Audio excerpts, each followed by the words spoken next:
Pagpalang araw po mga ka-business, mga kapapi. Sana po nasa mabuti po kayo kalagayan.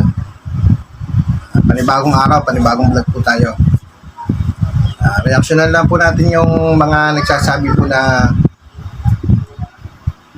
hindi na daw po mahal ng ka-business. Si Kuya Bong, nababayaan na daw po. Marami pong lumalabas na mga haka-haka na naman po. Palanira po sa Kabits family. Kung saan ay sinasabi daw po na pinababayaan na daw po si Kuya Bong na pag-alagala po sa kasada. At hindi na daw po mahal ang ka-business family. Yun daw po ang mga sinasabi. Matalinghaga na mga naninira kala Kuya ka-business.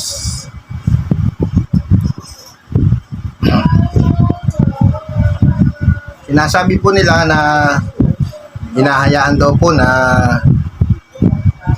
tumagal daw po sa kasada si Kuya Bong para daw po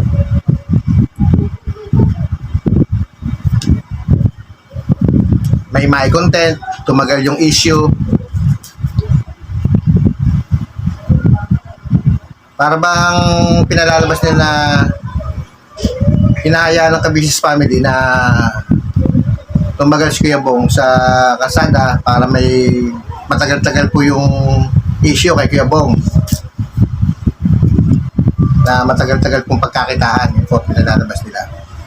May nag-comment po doon sa sa video po ni Papa Dins nung nakaraan, yung marami daw pong pinalalabas na hindi na daw po mahal si Kuya Bong ng ka-business family. May nag-comment daw po dito, may nag-comment po daw na si Skyler sa Niranha. Sabi daw po niya ay halata namang pinatatagal nyo ang issue na vlog siya na sa labas. Kasi pwede nyo namang persahin na umuwi kung gusto nyo. Kasi takot siya makulong. Pero pinatatagal nyo para dagdag views, sabi po niya. At issue yan ang totoo. In short, para pagkakitaan daw po. Sabi daw po niya. Yan po ang mga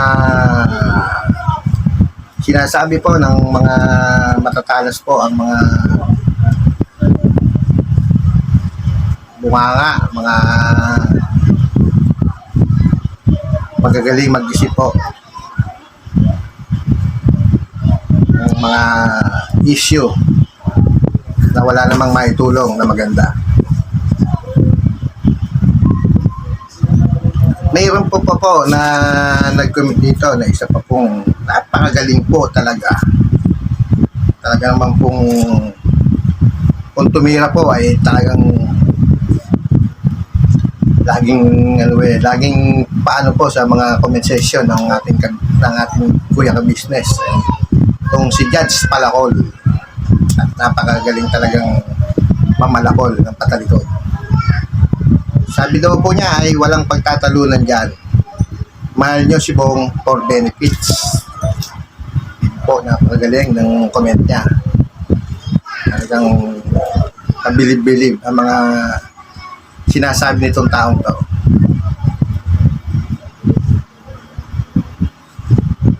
Kung ikaw ba naman ay si Judge Palacol palakol ka, ay nagpapakilala ka. Hindi yung comment ka ng comment niya sa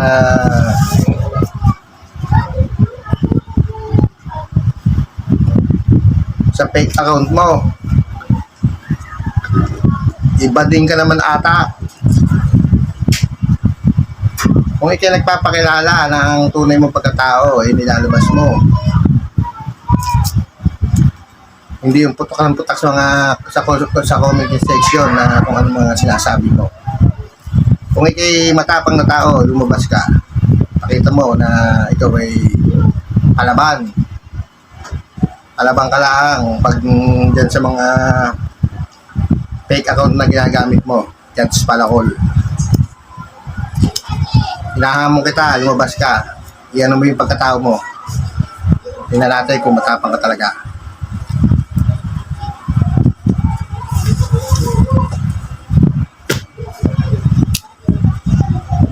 Sinasabi nyo na hindi mahal ng ka-business family si Kuya Bong.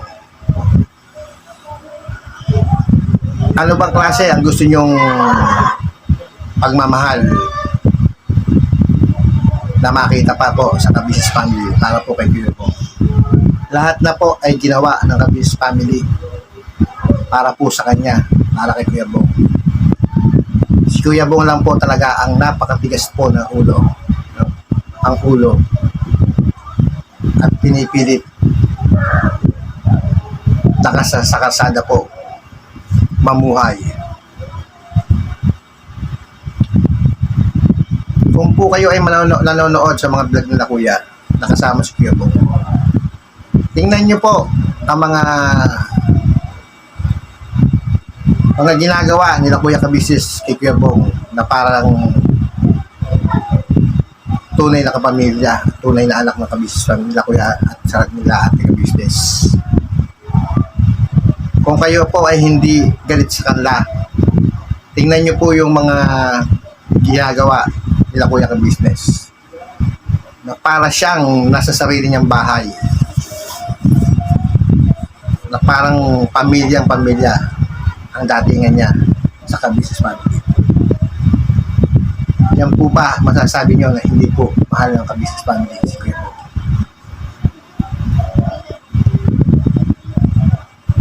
At tungkol naman po doon sa pinababayaan, marami na pong ginawa ang ka-business family para po kay Kuya Bong. Para lang po siya mapaganda. Nandiyan po yung pinarehab na po siya. Alam nyo naman po, ang pagpaparehab ay hindi po biro ang gastusin. Pero wala po kayong narinig kala Kuya ka-business at kay Papa Lins. Dahil mahal po nila si Kuya Bong, kaya po nila ginagawa yun. Naparehab na po si Kuya Bong, pero ganun pa rin po paglabas niya. Bumalik po siya sa dating gawin niya. Nagpunta na naman po siya sa kalsada. Hanggang sa po, lumala naman po siya. Lumabas na naman po. Nagbenta ng mga gamit sa bahay.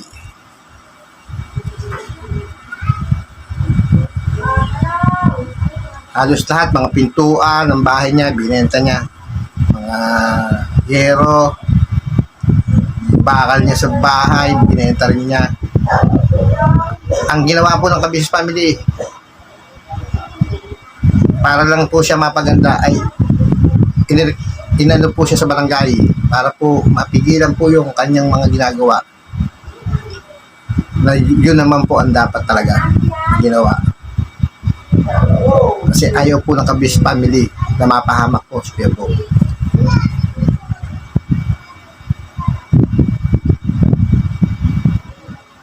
Napauwi na naman po si Kuya Bong sa bahay ng ka-business. Eto na, nagbago na si Kuya Bong, nakailang buwan na.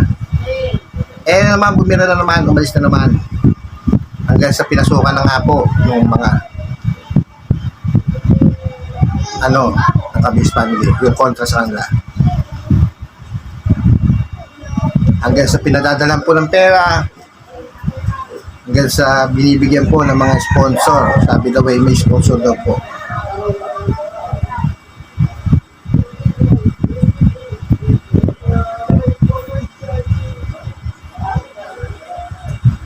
Ngayon po, napakahirap na pong pauwiin ni Kuya Bong dahil po sa ginagawa nila. Hindi na po alam ng ka-business family kung ano po ang gagawin kay Kuya Bong. Kaya ang naisipan po ni Kuya ka-business ay pabayaan siyang pusang umuwi sa business house. Kasi po, pag po ginagawa niya yung mga dapat gawin, yung ipakukulong, iparerehab, marami pong naalma na against po sa ka-business family. Yan po, alam po natin yan. Marami pong kumukontra sa mga ginagawa ni Kuya ka-business para kay Kuya Bong.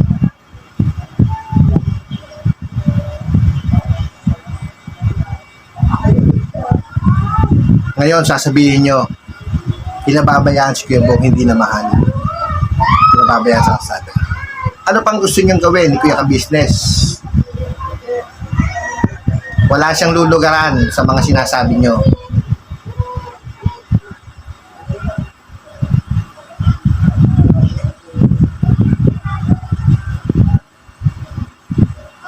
Ano bang klase ang gusto niyong palabasin na pagmamahal para kay Kuya Bong?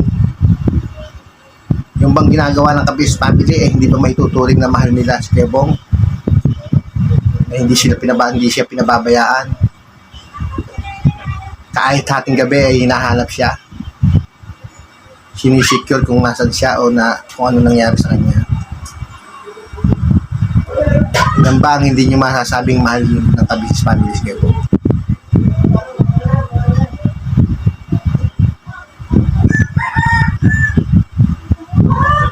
O yung mga ginagawa ng kabilang kampo na pagbibigay ng pera, pagbibigay daw ng sponsor puno,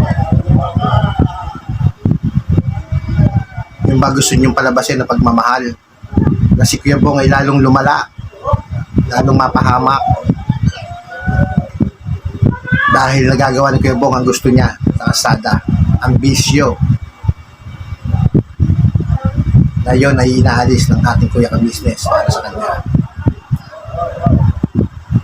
Dahil alam naman po natin na wala pong magandang idudulot sa kanya yon, yung kanyang mga bisyo. Hindi po pinababayaan ng Ka-Biz family si Kuya Bong. Dahil si Kuya Bong po ang talagang umiiwas sa Ka-Biz family at siya ang may gusto na manatili po siya sa kalsada na kanya sinakasadlakan ngayon. Kaya wag po kayo mag-comment ng hindi po mahal nila Kuya Ka-Business, napapadin si Kuya Bong. Dahil kayo po ay nagkakamali sa mga pinagsasabi nyo.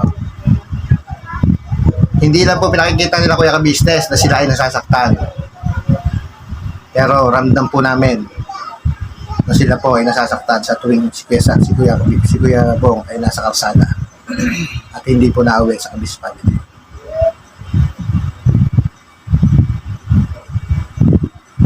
Kaya hanggang dito na lang po ang aking vlog.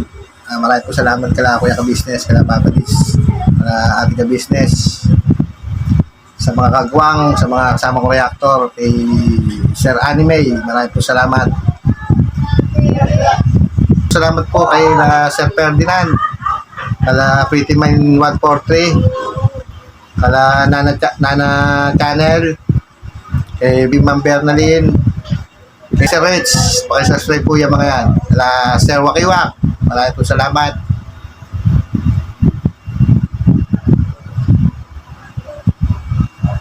Lenny 24, maraming po salamat. Pakisubscribe po yan, mga Ka-Business solid po yung mga yan. Hanggang dito na lang po ang aking vlog. See you next vlog.